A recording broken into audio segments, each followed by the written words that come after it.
그로 쉬지 못하시게 하라. 오늘 말씀은 황폐화된 예루살렘 시온을 하나님께서 회복시켜 주시겠다는 약속의 말씀입니다. 그 약속의 말씀이 어떻게 현실 속에서 이루어지는지를 보여주는 말씀입니다. 우리의 심령이 혹시 회복이 필요하다면 이 말씀을 통해서 회복되는 역사가 나타나기를 축복합니다. 우리의 가정에, 또 우리 일터가, 또 우리의 교회가 회복의 은혜가 필요하다면 이 말씀을 통해서 회복하시는 하나님의 은혜가 충만히 넘치기를 다시 한번 축복합니다. 자, 우리 1절 말씀 한번 보겠습니다.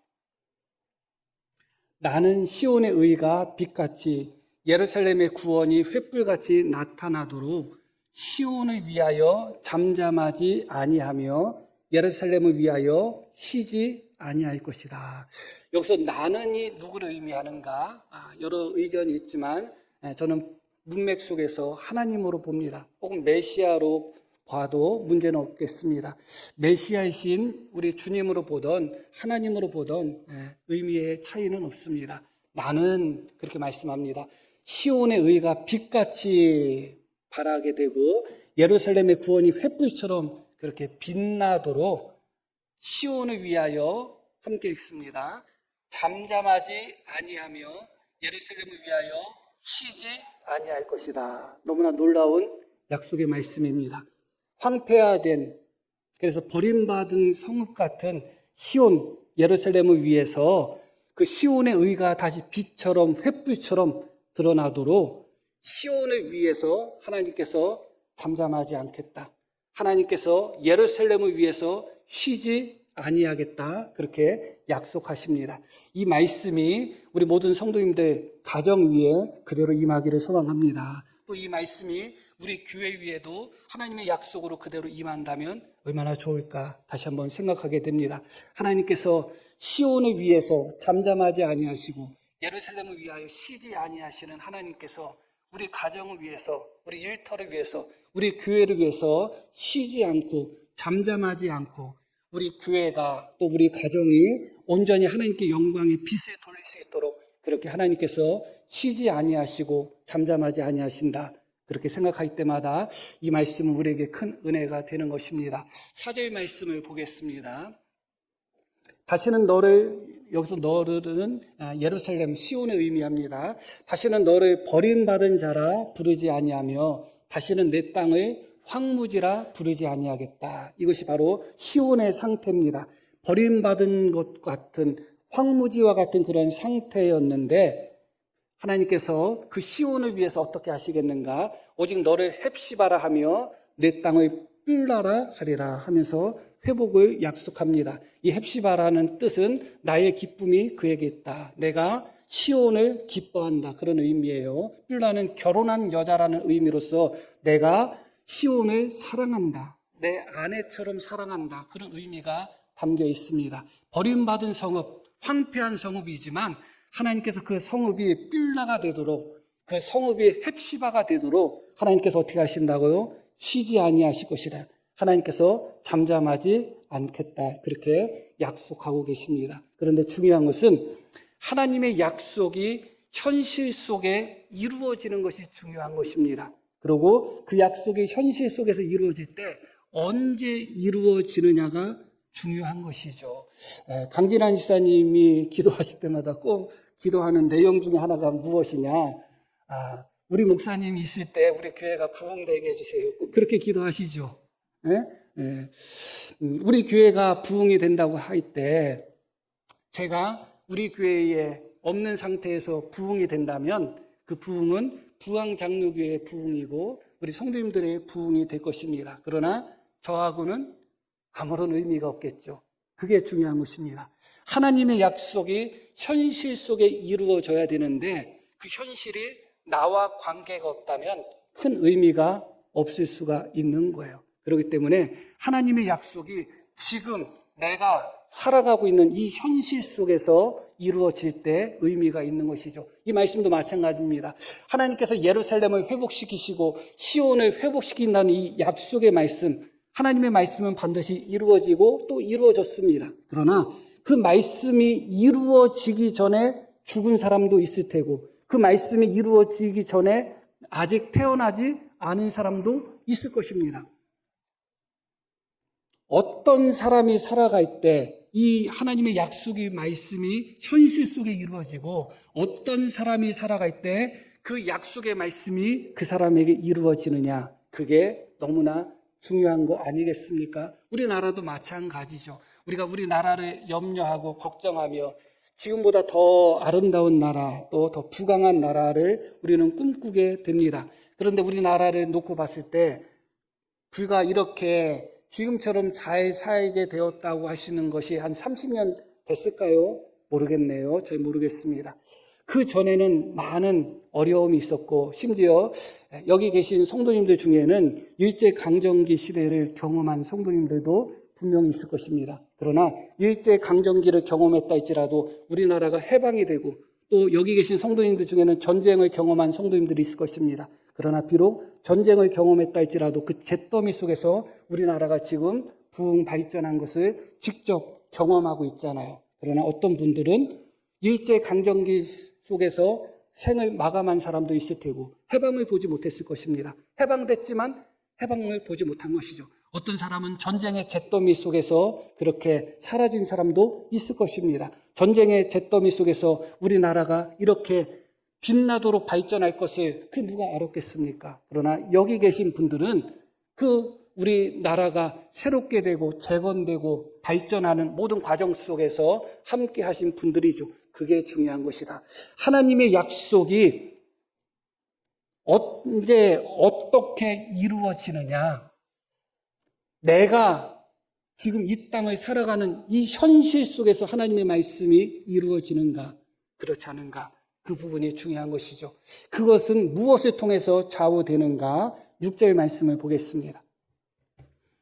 예루살렘이여 내가 너의 성벽 위에 파수꾼을 세우고 그들로 하여금 주야로 계속 잠잠하지 않게 하였다. 그렇게 말씀합니다. 하나님께서 파수꾼을 세웠다고 이야기합니다. 성경에서는 파수꾼을 흔히 선지자나 그런 사람들을 파수꾼으로 이야기합니다. 그들의 본분은 백성들에게 외치는 것입니다. 그게 파수꾼이에요. 적들이 쳐들어왔을 때 그것을 보고 적군이다 외치는 것이 파수꾼의 사명이죠. 그래서 본질적으로 파수꾼은 백성들을 향하여 외치는 자입니다. 그런데 하나님께서 예루살렘을 위해서 파수꾼을 세웠다고 하는데 주야로 계속 잠잠하지 않게 하였다. 주야로 계속 외치도록 하셨다 나오는데 이어지는 말씀을 볼게요.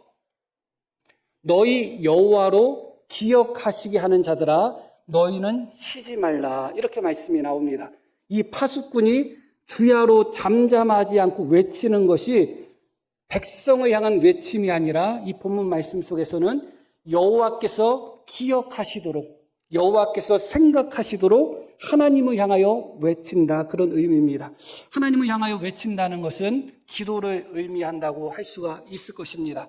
여호와께서 기억하시도록 성경에서 이 기억하신다는 단어 또 생각하신다는 단어는 너무너무 귀하고 중요한 단어들입니다.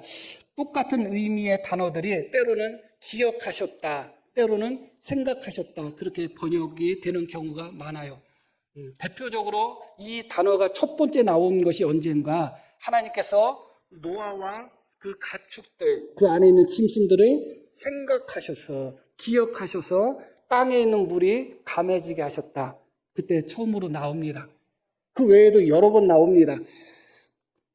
하나님께서 소돔과 고모라 성을 멸하실 때 아브람을 생각하사 롯을 건지셨다. 또 그렇게도 나옵니다. 하나님께서 아이를 낳지 못한 라헬을 생각하시고 기억하셔서 그에게 아들을 주셨다. 애굽에서 종로를 타고 고통당하는 이스라엘 백성들을 하나님이 기억하시고 그들을 건지셨다. 그런 모든 장면에서 사용되었던 단어가 바로 여호와께서 기억하셨다. 여호와께서 생각하셨다는 말씀이에요. 이것은 무엇을 의미하는가? 하나님께서 머리가 나쁘셔가지고 잘 기억을 못해가지고 하나님께 소리치고 외치고 기도해서 하나님을 상기시켜줘야 되는가? 그런 의미가 아니에요.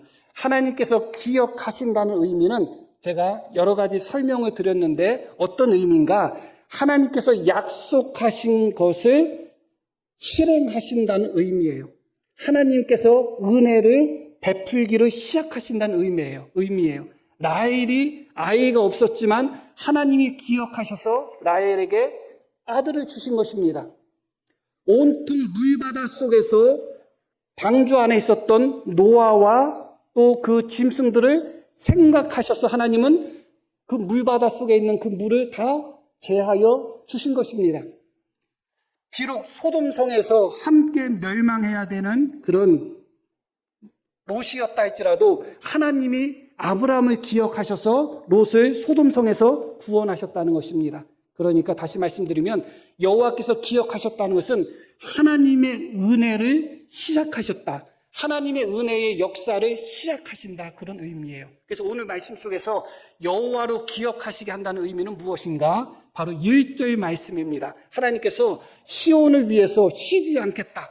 시온의 영광을 위해서, 시온의 부흥을 위해서, 시온이 횃불처럼 또 빛처럼 빛나도록 나는 시온을 위해서 잠잠하지 않고 시온을 위해서 쉬지 않겠다는 그 하나님의 말씀, 그 하나님의 말씀을 기억하게 하는 자들이다. 무엇을 통해서? 기도를 통해서, 하나님께 외치는 것을 통해서 하나님의 약속을 기억하게 하는 자들, 그들이 바로 파수꾼으로 나오는 것입니다. 하나님께서 그 약속을 기억하신다는 의미가 무엇인가? 바로 기억하시는 순간 그 약속은 약속으로 끝나는 것이 아니라 현실 속에서 하나님의 성취로 나타나는 거예요. 하나님께서 약속하신 것을 우리가 기도를 통해서 기억하시게 하면 하나님이 기억하셨다. 그럼 그때부터 하나님은 시온을 위해서 쉬지 않고 일을 하시는 것입니다. 하나님께서 만약에 우리 교회를 통하여 이루시고자 하는 하나님의 뜻이 있고 계획이 있고 약속이 있다고 생각해 보시기를 바랍니다. 그런데 누군가의 쉬지 않는 기도, 누군가의 멈추지 않는 기도를 들으시고 하나님께서 부강장로교회를 기억하셨다? 그럼 게임 끝난 거예요. 그때부터 하나님의 역사가 시작이 되는 것입니다. 하나님께서 우리 성도님들의 가정을 기억하셨다? 그때부터 괜찮아지는 것입니다. 하나님께서 우리의 눈물을 기억하셨다. 하나님께서 우리의 아픔을 기억하셨다. 하나님께서 우리의 기도 제목을 기억하셨다. 바로 하나님이 기억하셨다는 것은 하나님이 그때부터 하나님의 은혜의 역사를 시작하신다는 의미인 것입니다. 그렇게 하나님의 약속이 지금 여기서 이루어지기 위해서 무엇이 필요하다고요? 하나님께 잠잠하지 않고 하나님께 쉬지 않고 외치는 자의 기도가 필요하다는 것입니다. 그래서 6절의 말씀을 다시 한번 볼게요. 하나님께서 이 약속, 시온을 위하여 쉬지 않고 예루살렘을 위해서 쉬지 않겠다는 약속, 다시 예루살렘을 회복시키고 번영시키겠다는 그 약속을 성취하기 위해서 하나님이 첫 번째 하신 것이 무엇이냐? 내가 너의 성벽 위에 파수꾼을 세웠다는 겁니다. 백성을 향하여 외치는 파수꾼이 아니라 하나님께서 하나님의 약속을 기억하시고 은혜를 다시 베풀 수 있도록 하나님께 주야로 잠잠하지 않고 외치도록 하는 파수꾼을 세우셨다. 이것이 회복의 첫 번째입니다. 가정이든 교회든 나라든 하나님이 회복시키기 위해서는 먼저 파수꾼을 세우는 거예요. 하나님을 향하여 기도하는 파수꾼을 세우시는 것입니다. 그렇기 때문에 어떤 교회도 기도의 파수꾼이 없이는 부흥의 시작이 되지 않습니다. 기도의 파수꾼이 있느냐 없느냐를 통해서 하나님의 부흥의 역사가 시작이 되었다, 시작되지 않았다를 알 수가 있는 거예요. 우리 가정도 마찬가지예요. 우리 가정에 문제들이 있고 하나님께서 그 문제를 해결해 주시고자 하는 간절한 소망이 있는데 그럼 소망만 갖고 하나님 앞에 기도하지 않는다면 그 문제는 해결되지 않습니다. 언제든지 하나님은 은혜를 베푸시기 위해 첫 번째 하시는 것이 무엇이라고요? 파수꾼을 세우는 거예요. 하나님께 기억하시도록, 하나님이 그것을 기억하고 다시 그 은혜를 베풀 수 있도록 하나님께 기도하는, 하나님께 잠잠히 외치는 그런 파수꾼을 세우시는 것입니다. 이렇게 말씀이 나옵니다. 그들로 하여금 주야로, 그들로 하여금 낮과 밤을 가리지 않고 주야로 계속 잠잠하지 않게 하였느니라. 하나님이 그렇게 하셨다는 겁니다. 그리고 이들이 어떤 사람이라고 이어지는 부분 계속 너희 여호와로 기억하시게 하는 자들이다. 너희 여호와로 기억하게 하시는 자들아, 뭐라고 말씀이 나와요? 너희는 쉬지 말라. 왜 쉬지 말라고 하는가? 이어지는 말씀 볼게요. 또 여호와께서 예루살렘을 세워 세상에서 찬송받게 하시기까지 그로 쉬지 못하시게 하라. 하나님께서 예루살렘을 위하여 쉬지 않고 계속 예루살렘에 은혜를 베푸시도록 하기 위해서 어떻게 하라? 너희 파수꾼들아 쉬지 말라는 겁니다. 다시 말씀드리면 하나님 앞에 쉬지 않고 외치는 자들을 통해서 하나님의 은혜의 역사가 계속해서 쉬지 않고 이루어진다는 것입니다. 여호와께서 예루살렘을 세워 세상에서 찬송받게 하시기까지 여호와께서 예루살렘을 회복시키시고 여호와께서 예루살렘에 은혜를 베푸시고 여호와께서 예루살렘의 빛을 만방에 그렇게 빛나도록 하실 때까지 너희는 어떻게 하라? 여호와께서 쉬지 못하도록 하라. 어떻게 쉬지 못하게 한다고요? 너희가 쉬지 말고 하나님 앞에 외칠 때 그렇다는 겁니다. 너무나 중요한 영적 원리가 우리에게 주어지고 있는 것입니다. 우리가 쉬지 않고 기도할 때 하나님은 기억하십니다. 하나님이 기억하신다는 것은 하나님의 은혜의 역사가 시작된다는 것을 의미하죠. 그러나 은혜의 역사가 시작된 것으로 마무리되는 것이 아니죠. 그 은혜의 역사는 계속 중단 없이 이어져야 되는데 그 은혜의 역사가 중단 없이 계속 이어지기 위해서는 쉬지 않고 기도해야 된다는 것입니다. 우리가 쉬지 않고 기도할 때 하나님도 우리를 위하여 쉬지 않고 일을 하시는 것입니다. 우리가 우리 가정을 위해서 쉬지 않고 기도하면 하나님은 우리 가정을 위해서 쉬지 않고 일을 하는 것입니다. 우리가 우리 가정을 위해서 기도하는 것을 쉬면 하나님도 우리 가정을 위해서 일하시는 것을 쉬는 것입니다. 우리가 우리 교회의 부흥과 우리 교회의 온전한 영광을 위해서 쉬지 않고 일을 한다, 기도를 한다. 그러면 하나님도 우리 교회를 위해서 쉬지 않고 역사하시고 일을 하시는 겁니다. 그러나 우리가 우리 교회를 위해서 기도하는 일을 쉰다? 그러면 하나님도 우리 교회를 위하여 역사하시는 것을 쉬겠다는 것입니다. 다른 의미로 생각할 필요도 없고 말씀을 있는 그대로 받아들이시고 생각하면 되는 것입니다. 기도에 대해서 우리가 이야기할 때 가장 먼저 떠오르는 사람이 있는데 요즘은 조금 그 교회 예화나 뭐 그런 데에서 조금 예전에 비해서 찾아보기 조금 어려운데 예전에는 항상 기도에 대해서 설교하고 또 예화할 때 가장 대표적으로 단골 손님으로 얘기했던 예화가 누구의 일화냐면 조지 뮬러라는 분의 일화예요. 들어는 보셨죠?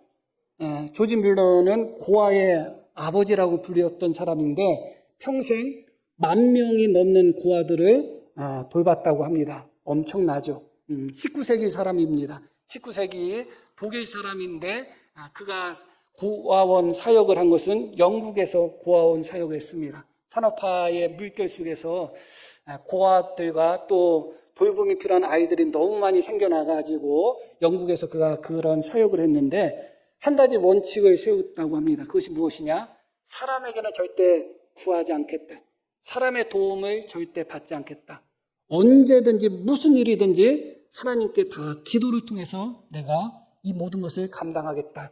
내가 기도를 통해서 하나님의 기도의 응답이 임할 때 하나님의 영광이 나타날 것이다. 그런 신념 속에서 한 번도 평생 10,000명이 넘는 고아들을 돌보는 사역을 하면서 한 번도 사람들에게 부탁한 적이 없고 다 하나님께 기도를 통해서 응답받았다는 것입니다.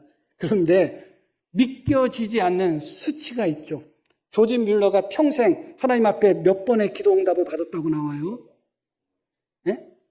5만 번. 그래가지고 제가 AI한테 물어봤어요. 조지 뮬러가 한 90살 조금 더 살았어요. 92세인가 93세까지 살았는데 20세에 회심했어요. 그래서 AI한테 제가 계산기 두들기 귀찮아서 처음에 물어봤죠. 5만 번이 가능하냐? 가능하대요, 걔가. 그래? 그러면 조지 뮬러가 5만 번 그렇게 응답받았다고 하는데 그러면 20세 회심한 상태부터는 몇 번 정도 하루에 받은 거야? 평균 1.88 정도 받았다는 거. 하루에 2번 정도. 하루에 2번. 그리고 본격적으로 고아원 사역한 것은 30대에 사역한 거거든요. 30대를 기준으로 하면 2.2 정도 된다는 거예요. 너무 놀랍죠. 그 중에 3만 번 이상은 당일 아니면 그 다음날 받았대요. 5만 번 넘는 기도 중에. 그런데 여기서 한 가지 영적 원리가 있어요. 조지 뮬러가 5만 번 넘도록 기도 응답 받은 것은 5만 번 넘도록 기도를 쉬지 않고 했기 때문에 그래요. 5만 번 넘도록 기도를 쉬지 않고 했더니 하나님께서 5만 번 넘도록 쉬지 않고 응답하신 거예요. 너무나 놀랍지 않아요, 이게? 여호와로 쉬지 못하게 하라. 그러기 위해서 너희가 쉬지 말라는 거예요. 너희가 하나님 앞에 기도하는 것을 쉬지 않으면 너희를 위해서 하나님께서 역사하시는 것을 쉬지 않겠다는 겁니다. 우리는 기도할 때마다 하나님이 응답하신다고 해도 몇천 번 될까 말까 할 것 같아요. 왜냐하면 하루에 한 번도 기도 안 할 때도 많고 우리의 기도 제목을 보면 거의 비슷한 기도 제목, 응답받지 못한 기도 제목들만 반복될 때가 많잖아요. 그런데 응답된 것만 5만 번이라는 것입니다. 너무나 놀랍죠? 그렇게 5만 번의 기도하는 동안, 쉬지 않고 5만 번의 기도하는 동안 하나님은 쉬지 않고 5만 번의 기도에 응답을 하셨고, 그렇게 조지 뮬러가 5만 번을 쉬지 않고 기도하는 동안 하나님은 조지 뮬러가 돌봤던 고아들을 위하여, 고아원을 위해서 하나님은 쉬지 않고 일을 하신 것입니다. 일화들은 잘 아실 거예요. 뭐 하나하나 제가 그 기도 일화를 소개할 생각은 없습니다. 그러나 중요한 것은 하나님께서 그 고아들을 위해서 또 조지 뮬러의 고아원 사역을 위해서 하나님은 계속 쉬지 않고 일을 하신 것이죠. 그것이 무엇을 통해서?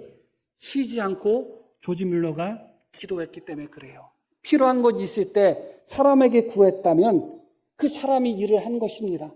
그러나 필요한 거 있을 때 하나님께 구했더니 하나님이 일을 하시는 것입니다. 그런 일들을 조지 뮬러가 5만 번을 경험했다. 너희 여호와로 쉬지 못하게 하라. 너희 밤낮 주야로 하나님께 부르짖고 하나님으로 쉬지 못하게 하라. 하나님이 기억하시게 하라. 그렇게 말씀합니다. 너무너무 중요한 것입니다. 하나님께서 그 약속을 지금 이 자리에서 이루시고자 하시는 하나님의 그 약속이 이루어지는 것, 한 번, 두 번의 기도를 통해서가 아니라 쉬지 않는 기도를 통해서 하나님은 기억하시게 되고, 쉬지 않는 기도를 통해서 기억하신 것을 우리가 계속해서 쉬지 않고 기도할 때 하나님은 쉬지 않고 계속해서 은혜의 역사를 이어가신다는 것입니다. 그래서 기도할 때 낙심해서는 안 된다는 것을 우리 예수님은 우리에게 교훈하고 계신 것이죠.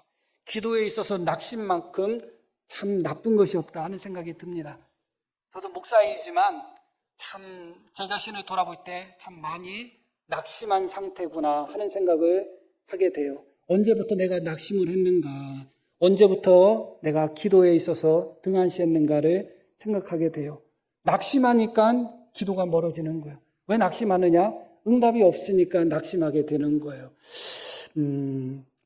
사실 저는 고등학교 1학년 때 예수님을 믿었고 당연히 기도의 응답이 다 임한다고 생각했습니다. 실제로 그런 생활을 했거든요. 기도만 하면 다 이루어지는 거예요. 모든 기도가 다 이루어지는 것입니다. 그런데 기도라는 것이 내가 원할 때 내가 원하는 방식으로 이루어지지 않을 때도 있잖아요. 그런데 처음 신앙생활 할 때 모든 기도가 너무나 즉각 일어나는 거예요. 너무너무 놀랍고 신비할 정도로 일어나는 거예요. 버스 같은 경우도 제가 여러 번 세워봤는데 기도로, 그것도 주차장 말고 정거장 말고 그냥 길을 가다가 하나님 저 버스 타고 가고 싶어요. 그럼 정거장이 아닌데 버스 기사가 서 그냥. 그게 한두 번이 아니었어요. 그러니까 너무 신비한 일들이 너무너무 많이 일어나가지고 기도 응답 받는 것이 당연하다고 생각한 거예요. 너무너무 당연하다고 생각한 거예요. 그런데 가만히 돌아보니까 이것은 그냥 제가 가만히 돌아봐서 생각하는 거예요. 왜 언제부터 낙심하게 되었나?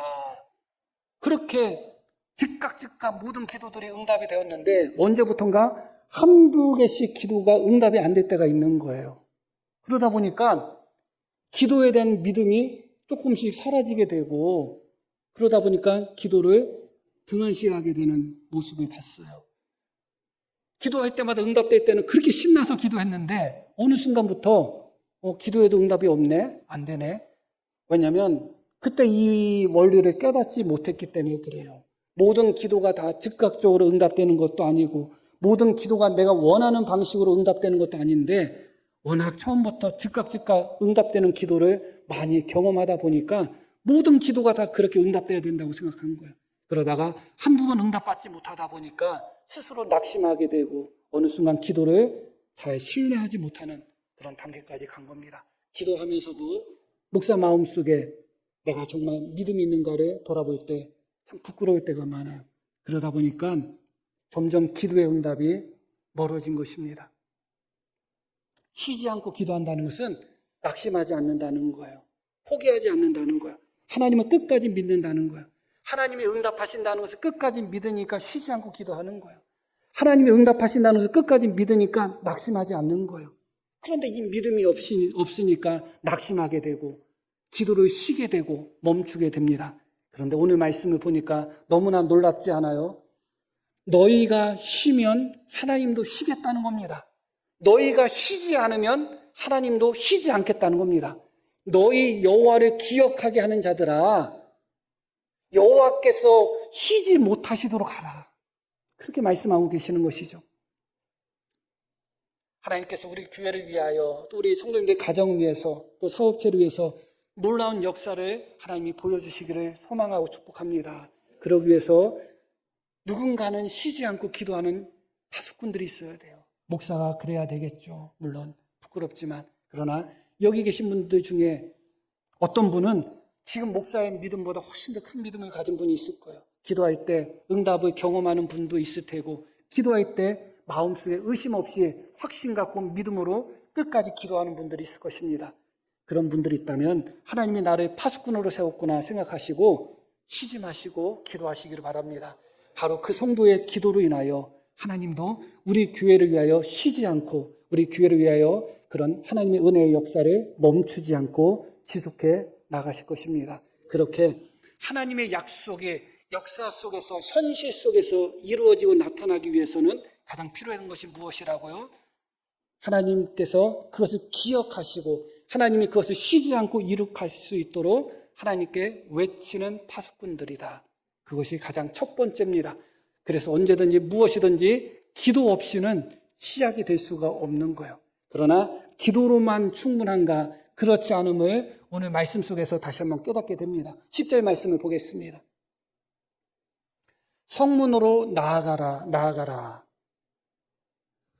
여호와께서 기억하시고 여호와께서 쉬지 않고 일하시도록 하나님께 외치고 기도하라. 거기서 멈춰 있으라는 말씀이 아니에요. 거기서 멈춰 있어서는 안 돼요. 어떻게 해야 되는가? 그랬다면 성문으로 나아가라. 성문 바깥으로 나아가라. 강조하고 있죠. 2번 연속 나옵니다. 백성이 올 길을 닦으라. 큰 길을 수축하라. 돌을 제하라. 만민을 위하여 기치를 들라. 그렇게 말씀합니다. 예루살렘의 회복을 위해서 기도했다면, 시온의 회복을 위해서 기도했다면 그 예루살렘 성문 바깥으로 나가라는 것입니다. 그리고 그 예루살렘으로 수많은 사람들이 돌아올 수 있도록 길을 닦고 길을 만들고 길을 넓히고 돌아오는 자들이 돌에 넘어질까 걸림돌이 될 것 같으면 돌들을 제하라는 것입니다. 돌아오는 사람이 어디로 돌아가야 될지 알 수 없을 수가 있으니까 높이 깃발을 들어서 그 성으로 돌아올 자들을 위하여 깃발을 흔들라고 이야기하는 것입니다. 이 두 가지 균형이 잘 이루어져야 되는데 어렵죠. 성 밖으로 나가라는 말씀이 너무 중요한 것입니다. 그런데 이 말씀 속에서 성문, 이것이 원래는 우리는 뭐 단수 복수가 중요하지 않잖아요. 우리 문장에는. 그래서 성문으로 그렇게 기록됐지만, 번역됐지만 원래는 복수예요. 성문들. 한 문으로만 나가는 것이 아니라 문이라는 문이 있다면 다 나가고 그 문, 모든 문을 다 열어서 사방에서 그 문들로 돌아올 수 있도록 길을 닦고 길을 넓히고 돌을 제거하라. 그렇게 말씀하고 있습니다. 교회의 부흥을 사모하면서, 부끄럽지만 그럼에도 불구하고 여전히 교회의 부흥을 사모하면서 우리가 닦아야 되는 길은 무엇인가? 우리가 수축해야 되는 대로는 무엇인가?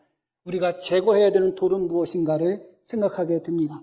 누군가는 하나님 앞에 파수꾼으로 외쳐야 될 테이고, 누군가는 성문으로 나가서 깃발을 흔들어야 될 것입니다. 누군가는 길을 넓혀야 될 테고, 누군가는 돌뿌리가 있다면, 걸림돌이 있다면 제거해야 되는 것입니다. 그렇게 하나님 앞에 부흥을 소망했다면 문을 열어야 됩니다. 하나의 문만 열어서 되지 않습니다. 이 문은 열고 이 문은 열 수 없다. 그래서는 안 됩니다. 너는 괜찮고 너는 안 된다. 저런 사람은 되고 저런 사람은 안 된다. 절대로 그런 것은 없습니다. 각자의 성문으로 나가고 하나님께서 각자에게 주신 은사대로, 덜란트대로, 또 이 땅에서 살아가는 삶의 자리에서 내가 나아가야 되는 성문 바깥으로 나아가서 길을 닦으셔야 되는 것입니다. 그렇게 상상해 보시기를 바랍니다. 예루살렘이라는 성문 하나로 사람들이 들어오는 장면과 예루살렘 성문 모든 성문들이 다 열리고 동서남북 모든 성문들이 열려있는 상태에서 그 연결되어 있는 모든 도로들이 깨끗하게 정비되어 있고 모든 돌들이 제거되어 있고 여기저기서 깃발을 흔들면서 이곳이다 이곳이다 외칠 때 사방에서 수많은 사람들이 예루살렘 성으로 돌아오는 그 장면을 생각해 보시길 바랍니다. 그게 우리 교회에 주시는 하나님의 약속이고 응답이라고 생각해 보시기를 바랍니다. 벅차고 설레지 않을 수가 없는 것입니다. 하나님께서 세우신 파수꾼이 혹시 계신가요? 하나님께서 세우신 파수꾼이 있을 줄 압니다. 쉬지 말고 외치시기를 바랍니다. 돌을 제어해야 되겠다는 소망이 드는 성도가 있습니까? 옮겨야 되는 돌, 제거해야 되는 돌, 걸림돌, 그런 것들을 하나씩 제거하시기를 바랍니다. 더 문을 넓히고 더 길을 넓혀야 되겠다는 소망을 주십니까? 나에게 주시는 성문은 어딘가? 그 성문이 나에게 주신 성문을 찾고 그 성문으로 나가셔야 됩니다. 누군가는 깃발을 흔들어야 됩니다. 여기라고 흔들 줄 알아야 됩니다. 그 깃발을 보고 돌아오는 것이죠. 그렇게 하나님을 향하여 외쳐서 하나님이 기억하시도록 만드는 자들, 그리고 하나님께서 기억하시고 쉬지 않고 일할 수 있도록 쉬지 않고 하나님 앞에 외치는 자들, 거기서 멈추는 것이 아니라 이제는 성문 바깥으로 나가고 길을 닦는 사람들, 돌을 제거하는 사람들, 큰 길을 수축하는 사람들, 깃발을 흔드는 사람들, 그런 성도님들이 한 분 한 분이 다 일어나기를 축복합니다. 결론적인 말씀을 드릴게요. 11절 말씀 보면 너무나 놀라운 말씀이 나와요. 11절 말씀 보겠습니다. 여호와께서 땅끝까지 그냥 11절, 우리 성경 11절 먼저 봐요. 여호와께서 땅끝까지 선포하시되 너희는 딸 시온에게 이르라. 보라 내 구원이 이르렀느니라. 보라 상급이 그에게 있고 보응이 그 앞에 있느니라 하셨느니라. 이 11절 말씀을 쉽게 이해하기 위해서 세번역 성경을 찾아봤습니다. 세번역 성경뿐만 아니라 다른 많은 번역 성경들도 이렇게 번역되어 있다는 것을 미리 말씀드릴게요. 자, 세번역 62장 11절에는 어떻게 말씀이 나오는가? 보아라, 주님께서 땅끝까지 선포하신다. 딸 시온에게 일러 주어라. 자, 여기서부터 함께 읽겠습니다. 보아라, 너희 구원자가 오신다. 그가 구원한 백성을 데리고 오신다. 그가 찾은 백성을 앞장 세우고 오신다. 명확하죠. 10절 말씀 다시 한번 볼게요. 성문으로 나아가라, 나아가라. 백성이 올 길을 닦으라. 큰 길을 수축하라. 돌을 제하라. 만민을 위하여 기치를 들라. 세번역 11절. 보아라, 너희의 구원자가 오신다.